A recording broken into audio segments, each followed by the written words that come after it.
Hello दोस्तों, refix India के YouTube channel पे आपका फिर से स्वागत है।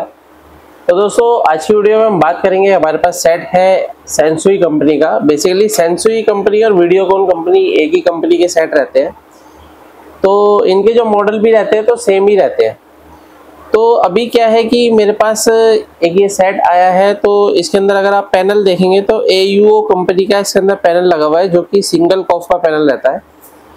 और अगर हम इसको देखते हैं तो इसके अंदर अगर हम प्रॉब्लम देखेंगे तो यहाँ पे भी हमारे को कोई भी अभी पिक्चर नज़र नहीं आ रही है। लेकिन अगर हम इसका मेन्यू ओपन करते हैं तो यहाँ पे अगर हम देखते हैं तो हमारे को किस तरीके की जो है प्रॉब्लम नज़र आएगी, वो चीज़ देखते हैं। एक बार सेट को हम दोबारा से ऑफ करके ऑन करते हैं और फिर से देखते हैं सेट को दोबारा से स्टार्ट करके। तो मैं इसको स्टार्ट कर लेता हूँ।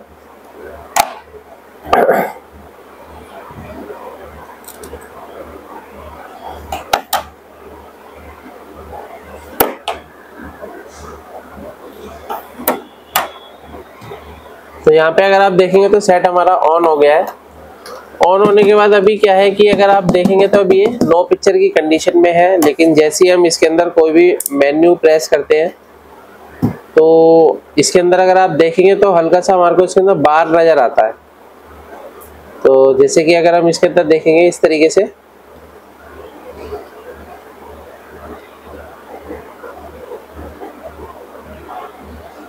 ये देख सकते हैं, तो इसके अंदर इस तरीके से बार नज़र आ रहा है। यानी कि मेन्यू वगैरह का अगर बटन हम प्रेस करते हैं तो इसके अंदर इस तरीके से बार आता है। वैसे ही हमारा पैनल जो रहता है नो पिक्चर की कंडीशन में रहता है। तो अभी ये जो प्रॉब्लम है ये पैनल से रिलेटेड प्रॉब्लम है, क्योंकि इस तरीके की जो प्रॉब्लम होती है मदरबोर्ड से कभी भी नहीं आती है। तो इसको हम किस तरीके से स्टेप बाय स्टेप चेक करेंगे और रिपेयर करेंगे, तो वो चीज़ देखते हैं। कई बार क्या होता है, इस पैनल के अंदर सबसे ज़्यादा जो प्रॉब्लम आती है वो ग्लास में शॉर्टिंग की वजह से आती है। काफ़ी पुराना पैनल ये है और काफ़ी सारे सेटों में देखने को मिलता है, सोनी वगैरह में भी ये देखने के लिए मिलता है। तो अभी देखते हैं इसके अंदर। देखिए, पैनल जब भी आपको चेक करना होता है तो DC मोड की रेंज पे हम सेट करेंगे मल्टीमीटर को। तो यहाँ पे क्या है कि हमारे को पूरा सेट खोलने की ज़रूरत नहीं है। इसके अंदर क्या है, एक सिंगल यहाँ पे देख सकते हैं एक पार्ट लगा रखा है। तो इसको अगर हम ओपन करते हैं तो पैनल की PCB नज़र आती है। तो इसके अंदर अगर हम देखते हैं तो वोल्टेज सबसे पहले अगर हम देखेंगे यहाँ पे 12 वोल्ट की सप्लाई हमारे को मिलनी चाहिए। तो यहाँ पे जो 12 वोल्ट की सप्लाई है हमारी, यहाँ पे देखेंगे 12 वोल्ट की सप्लाई हमारे को मिलनी चाहिए यहाँ पर।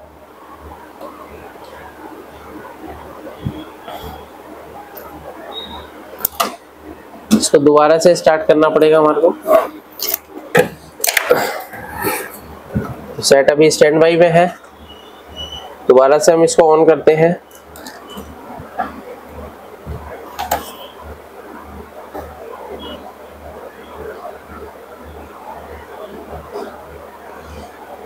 पुराने सेट होने की वजह से क्या होता है, कई सेट थोड़ा सा टाइम डिले करते हैं ऑन होने में।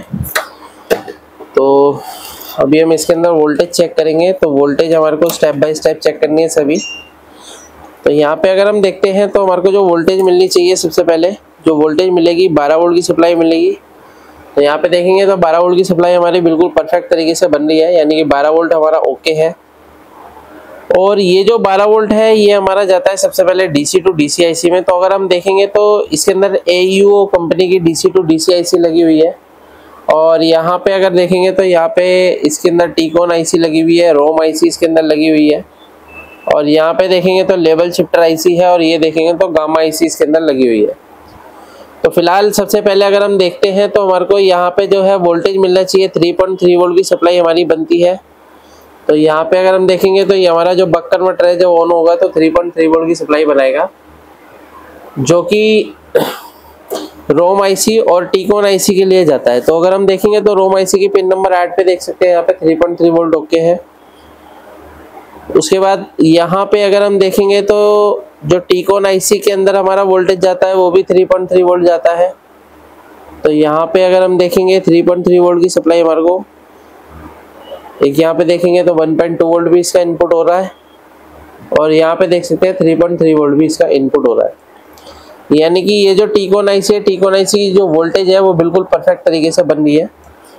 और ये वोल्टेज जब इस पे मिलती है तो हमारा उसके बाद DC टू DCIC इनेबल होती है। DC टू DCIC इनेबल होने के बाद हमारी और भी वोल्टेज बनना स्टार्ट होती है। जैसे सबसे पहले जो वोल्टेज हमारा बनेगा देखेंगे तो AVDD वोल्टेज हमारा ओके है। तो अभी क्या है कि यहाँ से हमारे को थोड़ा बहुत क्लियर हो जाता है कि अगर हमारा AVDD वोल्टेज ओके है तो अभी हमारी गेट लाइन में दिक्कत नहीं है, क्योंकि क्या होता है जब गेट लाइन शॉर्ट होती है तो यहाँ पे होता क्या है कि हमारी जो वोल्टेज है AVDD सबसे पहले ड्रॉप हो जाती है। और जब AVDD ड्रॉप होगी तो दोस्तों इसके अंदर ना तो VGH बनेगा ना ही VGL बनेगा। तो अगर हम VGH वोल्टेज और VGL देखते हैं तो यहाँ पे क्या है, इसका VGH और VGL कहाँ पे चेक करेंगे, तो ये हमारा AVDD का पॉइंट आ गया जो कि 15 वोल्ट की सप्लाई हमारी बन रही है। और यहाँ पे अगर हम देखेंगे तो ये 26 वोल्ट की सप्लाई हमारी बन रही है, यहाँ पे देख सकते हैं, जो कि हमारा VGH वोल्टेज है। और ये सर्किट हमारा बना हुआ है चार्ज पंप सर्किट है, 2 डायोड लगा के बनाया जाता है। और यहाँ पे जो है हमारा एक, यहाँ पे देखेंगे तो हमारे को वोल्टेज मिलना चाहिए माइनस वोल्टेज। तो यहाँ पे देख सकते हैं माइनस वोल्टेज हमारा 11 वोल्ट की सप्लाई है, जो कि हमारी बिल्कुल परफेक्ट बन रही है। तो ये जो वोल्टेज है ये सभी वोल्टेज जो जाती है हमारी लेवल शिफ्टर आईसी में जाती है। अब लेवल शिफ्टर आईसी का काम क्या होता है कि ये स्कैनिंग करने का काम करती है, यानी कि जो हमारी गेट सिग्नल होते हैं वो हमारे लेवल शिफ्टर आईसी बनाती है। तो इसके अंदर अगर हम देखेंगे तो यहाँ पे वोल्टेज देख सकते हैं कितना वोल्टेज हमारे को मिल रहा है, VGH वोल्टेज हमारे को बिल्कुल परफेक्ट मिल रहा है। और यहाँ पे देखते हैं तो हमारे को ये 7 वोल्ट की सप्लाई हमारे को मिल रही है, ये HAVDD रहता है। और इसके अंदर और भी वोल्टेज जाती है, जैसे कि 29 वोल्ट हमारा इनपुट हो रहा है। इस पे देखते हैं तो ये कैपेसिटर है, यहाँ पे हमारा VGL वोल्टेज आना चाहिए। तो यहाँ पे अगर आप देखेंगे तो यहाँ पे हमारे को VGL वोल्टेज जो है नहीं मिल रहा है। तो यहाँ पे अगर हमारे को VGL नहीं मिलेगा तो यहाँ पे अगर आप देखेंगे तो यहाँ पे एक पॉइंट भी बना हुआ है, टेस्टिंग पॉइंट है जिसको बोलते हैं VGL। तो VGL पॉइंट पे अगर आप देखेंगे तो यहाँ पे हमारे को कोई भी वोल्टेज देखने के लिए नहीं मिल रहा है। तो इसका मतलब क्या है कि सीधा सीधा कि हमारी जो लेवल शिफ्टर आईसी है उसकी वोल्टेज रिक्वायरमेंट पूरी नहीं है, जिसकी वजह से इस तरीके की दिक्कत हमारे को देखने के लिए मिल रही है। तो कई बार कई सेटों में इस तरीके से हमारे को देखने को मिलता है कि हमारी जो लेवल शिफ्टर है इसकी अलग अलग वोल्टेज बनती है, कौन कौन सी वोल्टेज इसके अंदर जाती है, कौन कौन से सिग्नल इसके अंदर जाते हैं, ये सब चीज़ें सीमेटिक के द्वारा पता लगती है। लेकिन अगर आपके पास भी इस तरीके के सेट आते हैं, आपको रिपेयर करने में प्रॉब्लम आती है, तो आप हमारी ट्रेनिंग ले सकते हैं। ट्रेनिंग लेने के लिए नीचे दिए कॉन्टैक्ट नंबर पर कॉन्टैक्ट कर सकते हैं। तो फिलहाल अभी इसको हम रिपेयर करते हैं, तो देखते हैं कैसे हम इसको रिपेयर कर पाएंगे। तो अभी रिपेयर करने के लिए देखिए दोस्तों, यहाँ पे जो हमारा वोल्टेज है वो हमारे को VGL वोल्टेज यहाँ पे मिलना चाहिए, जो कि VGL अभी हमारा जो बनता है वो यहाँ से बनता है। तो ये हमारा जो ये है हमारा नेगेटिव जो वोल्टेज हमारा बन रहा है VGL, ये वोल्टेज निकल के हमारा जा रहा है इस देखेंगे ट्रांजिस्टर पे, और ट्रांजिस्टर के द्वारा ये जो वोल्टेज है ये हमारा इस पॉइंट पे आना चाहिए। तो अभी क्या है कि अगर यहाँ पे वोल्टेज नहीं आ रहा है तो इसके अंदर कई बार क्या होता है कि इसके बीच में कई बार कोई रेजिस्टेंस लगा होता है, रेजिस्टेंस की भी दिक्कत होती है। कई बार क्या होता है इसके बीच में कुछ भी हो सकता है, या फिर ट्रैक ब्रेक हो सकता है। तो इस कंडीशन में क्या है भी हमारे को चेक करना है। तो चेक करने के लिए सबसे पहले हम यहाँ पे एक सप्लाई अलग से देकर ट्राई करते हैं, और ट्राई करने के बाद हमारे को कंफर्मेशन होगी कि भाई यहाँ पे वोल्टेज डायरेक्ट देने पर हमारा जो डिस्प्ले है वो आता है या नहीं आता है। कई बार ऐसा भी होता है कि हम वोल्टेज देते हैं उसके बाद लेवल शिफ्टर आईसी खराब निकलती है, जिसकी वजह से हमें लेवल शिफ्टर आईसी भी रिप्लेस करनी पड़ती है। तो अभी क्या है कि हम इसको रिप्लेस करने से पहले सप्लाई दे के देखेंगे, और सप्लाई देने के बाद हम इसको चेक करते हैं। तो यहाँ से हम ये निकाल लेते हैं, इसके लिए मेरे पास ये एक वायर रहती है। तो अगर आप भी रिपेयर करते हैं तो आपके पास इस तरीके की वायर रहनी चाहिए, जिससे कि क्या है हम परफेक्ट तरीके से जंपर को जोड़ सकते हैं, सप्लाइयाँ इधर से उधर दे सकते हैं। तो यहाँ पे क्या है, मैं एक वायर ले लेता हूँ, थोड़ी सी मैंने एक्स्ट्रा वायर कट करी है ताकि हम यहाँ पे फिनिशिंग से काम कर सके। इस तरीके से हमारे को यहाँ पे फिनिशिंग से यहाँ पे एक जंपर लगाना है। तो यहाँ पे क्या है कि मैं इसको थोड़ा सा कट कर लेता हूँ, और ये इजीली कट हो जाती है, जरूरी नहीं है इसको ब्लेड की जरूरत होती है, इजीली आप इसको कट कर सकते हैं। ये देख सकते हैं आप। तो अभी क्या है, इसके ऊपर हमारे को थोड़ा सा पेस्ट लगाना है। पेस्ट लगा के हम इसको सोल्डर करेंगे। और सोल्डर जब भी आप करते हैं तो दोस्तों बिल्कुल फिनिशिंग से रहनी चाहिए सोल्डरिंग वगैरह।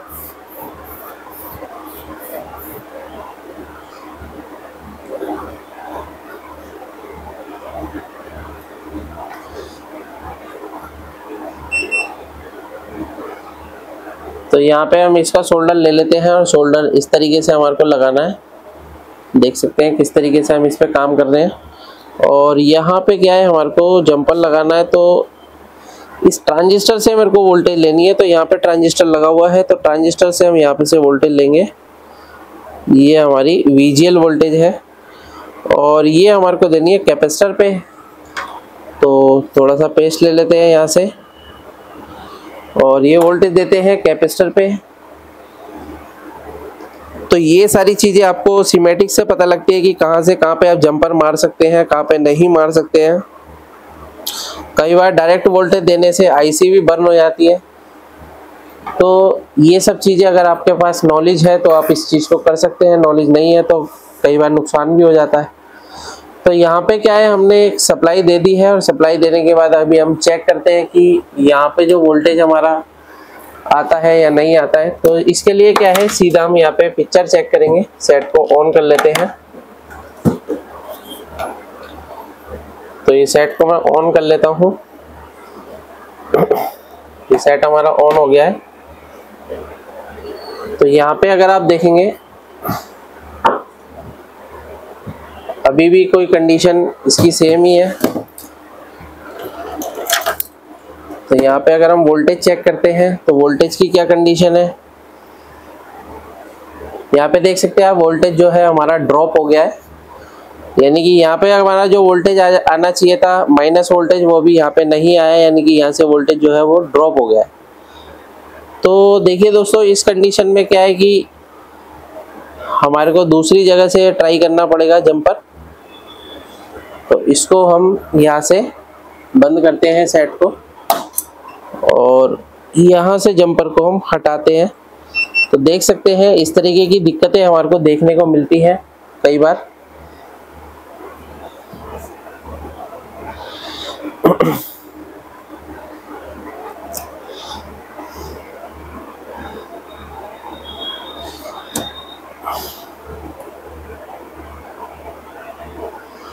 तो यहाँ पे अगर हम देखेंगे कि हमारे को जो सप्लाई लेनी है वो हम यहाँ से डायरेक्ट ले रहे हैं, तो हमारे को ये चीज़ देखनी है कि ये हमारा नेगेटिव पॉइंट नहीं होना चाहिए।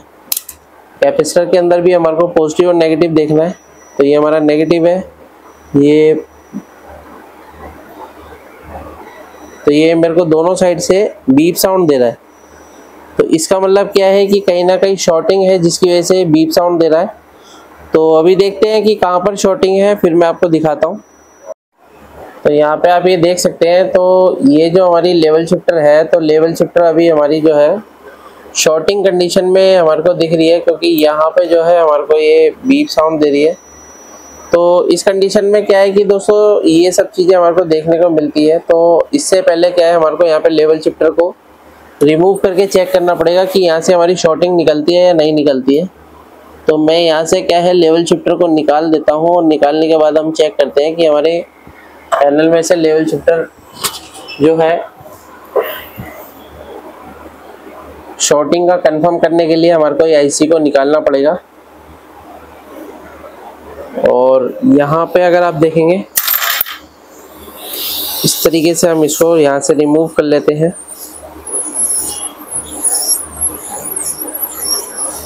ये रिमूव कर लिया मैंने। यहाँ पे अगर आप देखेंगे लेवल शिफ्टर IC है ये, और लेवल शिफ्टर IC को रिमूव करने के बाद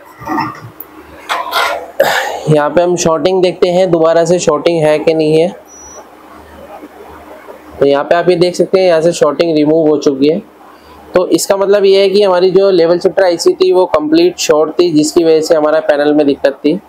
अभी हम यहाँ पे लेवल शिफ्टर IC दूसरी रिप्लेस करेंगे। तो रिप्लेस करने के लिए हमारे पास PCB होनी चाहिए सेम। तो मैं यहाँ से PCB में से लेवल शिफ्टर IC को रिमूव करके यहाँ पे लगाता हूँ और उसके बाद फिर देखते हैं क्या कंडीशन रहती है पैनल की। तो ये मेरे पास सेम पीसीबी है, इसमें से हम लेवल शिफ्टर को रिमूव करेंगे। तो इस तरीके से आपको यहाँ से निकालना है जब भी आप काम करते हैं। तो ये मैंने यहाँ से रिमूव कर लिया और यहाँ पे हम इसको लगा देंगे।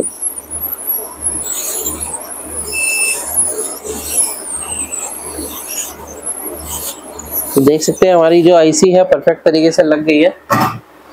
और अभी हमारे को इसको प्रॉपर तरीके से देखना है कि आईसी की सभी पिनें हमारी परफेक्ट रहनी चाहिए। अगर इसकी कोई भी पिन शॉर्ट रह जाएगी तो ये लेवल शिफ्टर आईसी भी शॉर्ट हो सकती है।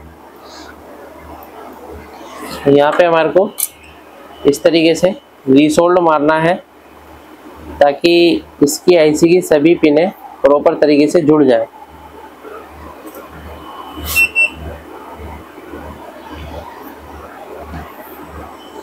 तो इस तरीके से हम यहाँ पे रीसोल्ड करेंगे। ये हमारी रीसोल्ड हो गई है, चारों तरफ से हमारे को रीसोल्ड करना है इस तरीके से।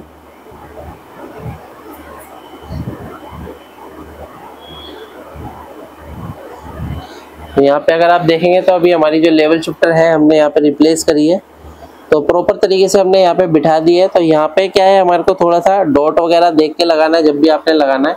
तो हमने यहाँ पे प्लेस करी है और दोबारा से हम सेट को ऑन करके देखते हैं कि यहाँ पे हमारा जो विजुअल वोल्टेज पहले नहीं आ रहा था अभी आता है या नहीं आता है।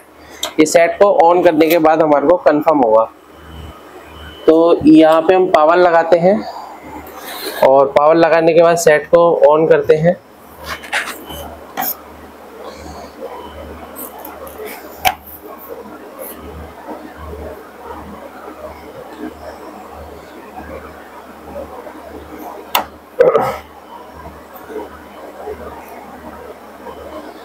तो यहाँ पे क्या है, सेट को ऑन होने में थोड़ा सा टाइम इसलिए लगता है क्योंकि ये जो रिमोट है काफी पुराना है। ये ऑन हो गया सेट हमारा।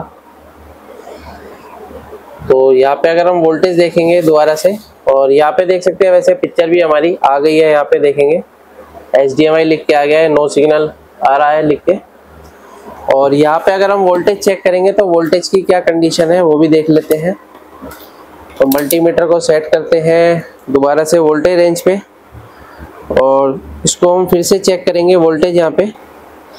तो यहाँ पे अगर आप देखेंगे तो यहाँ पे हमारे को माइनस वोल्टेज जो है 9 वोल्ट हमारे को यहाँ पे मिल रहा है। तो अभी क्या है कि हमारा पैनल बिल्कुल फर्स्ट क्लास तरीके से ऑन हो गया है। पहले इसके अंदर जो प्रॉब्लम थी वो इसके अंदर बार नज़र आ रहा था। तो बार इसलिए नज़र आ रहा था क्योंकि इसकी लेवल शिफ्टर आईसी शॉर्ट थी, जिसकी वजह से इसके अंदर इस तरीके की प्रॉब्लम थी। तो आप भी पैनल को आसान तरीके से रिपेयर कर सकते हैं। अगर आपके पास भी इस तरीके के सेट आते हैं और आपको रिपेयर करने में प्रॉब्लम आती है तो आप हमारी ट्रेनिंग को ज्वाइन कर सकते हैं। वीडियो आपको पसंद आए तो वीडियो को लाइक करें, शेयर करें, कमेंट करें। Thank you friends.